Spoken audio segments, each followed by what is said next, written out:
This is Steph Curry. He's about 30 plus feet away from the basket, being guarded by an athletic 6'2" Dennis Smith Jr. Now, for those of you who might not know who Dennis Smith Jr. is, he was a 5-star recruit coming out of high school and was given a 96 rating by ESPN at the time. When he was in college, he was the ACC Rookie of the Year, he was the 9th overall pick in 2017, he made the All-Rookie team back in 2018. But what he found out in this particular play is that none of that matters when you're guarding Steph the Chef Curry, because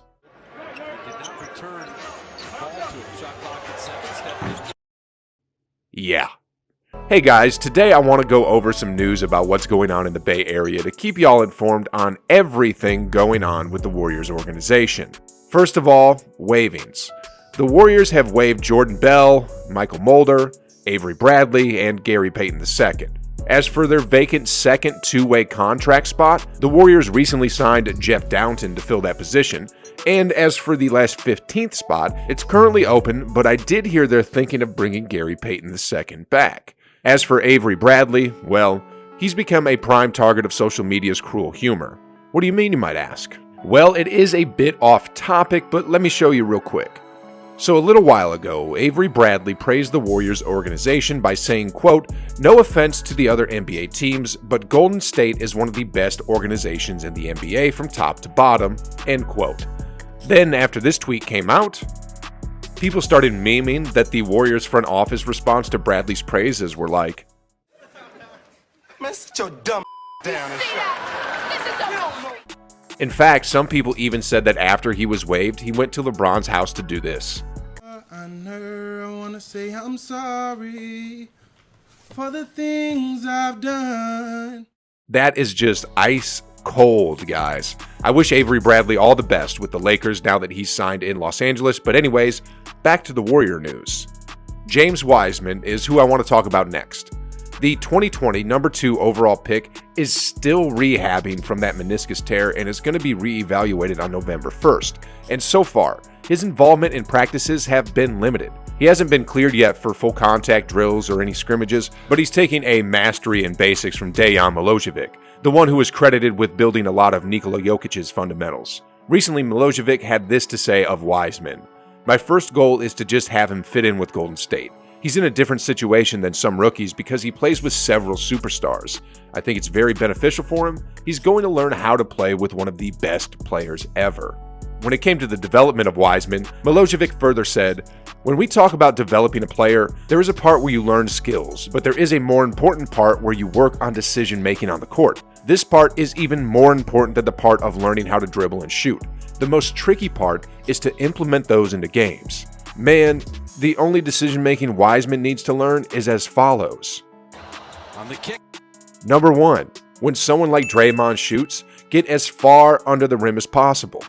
Yeah, Draymond made 1-3 earlier. Number 2, jump with your arms stretched high and grab the rebound. One off iron, Wiseman the rebound.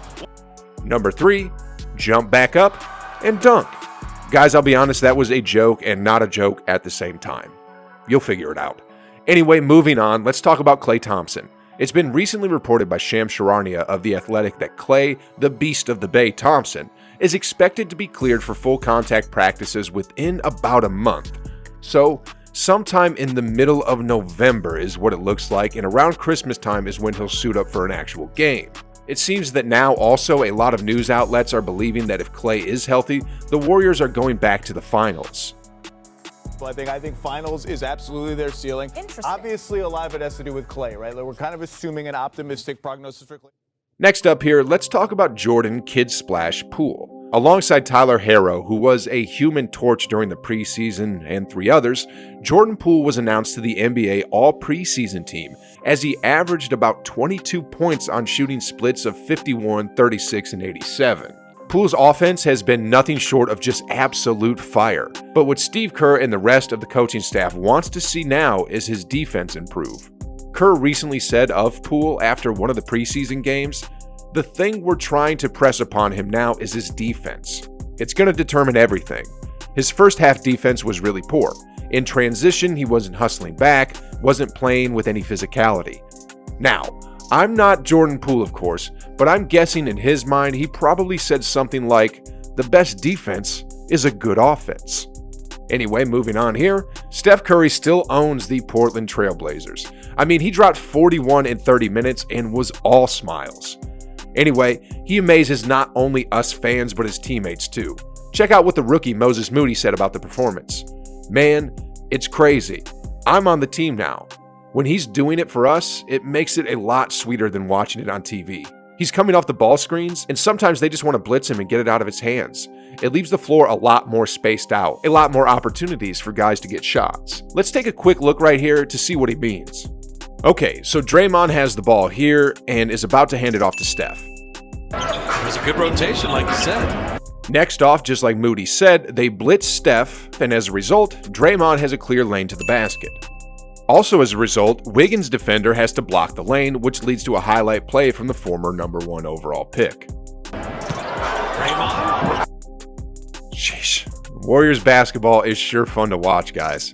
Anyway, moving on here, let's talk about the man who just finished that highlight play. Mr. Andrew Wiggins has been a Warrior now for approximately 20 months, and you know what's crazy? He hasn't played a single game with Klay Thompson yet. Recently, Wiggins said about the thought of playing with Klay, I'm excited.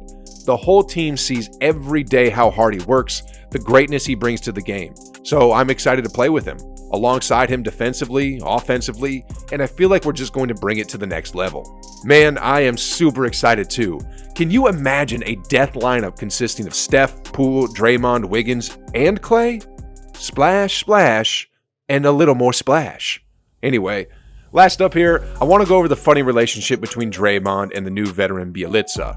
Did you all know that before Nemanja signed with the Dubs that he quote-unquote hated Draymond? Yeah, it's true. Specifically, Nemanja said this, I mean, I hated him, but I always had respect for him and for his game. So far, he did a lot of things for this organization, for this team. He accomplished a lot of things and he has a lot of experience. And he's a very unselfish player and very smart. It's easy to play with a guy like him, and he is a great teammate too. Next off, when Draymond was asked about Bjelica, he said, I didn't even know Nemanja Bjelica could make plays like that off the dribble. I had no clue. Green was referring to the preseason game against the Lakers. Now, I'm pretty sure this isn't the play Green was referring to, but Belly put Melo in the blender here. Warriors in the Chase Center announced the additions to the amazing food here at Chase Center with the dessert and the wine. Sheesh. Anyway, guys, Draymond further went on to say, then I've been spending a little bit of time with him, and he's like, yeah, man, when I was overseas and won the EuroLeague MVP, that's what I was. I made plays, I shot the ball, that's what I do. Moving on here, 5-0 is what the Warriors did in the preseason, and I want to go over that really quick. Some people say that the preseason doesn't mean anything, and they're both right and wrong. I mean, it doesn't count towards the regular standings, but at the same time, I wondered if there were any statistics to show if it had any indications to how a team performed during the regular season. So, you guys know I did a little bit of digging, and I found this. It's a little bit old, but between the 01-02 to the 05-06 season, the top 20 teams that had the best preseason records had an average win rate of about 58%. And on the opposite side of the spectrum, during those same years, the 20 teams with the worst preseason records had an average win rate of about 42%. So yeah, go Warriors.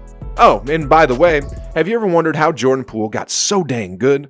Well, guess what? You're in luck. I got the video for you right here. His whole life story and how he got to where he is today. It's an amazing video, guys, an inspiring story, and trust me when I say that you don't want to miss it. Anyway, just click the video, guys, watch it, enjoy it, and as always, you know where I'll see you on the other side.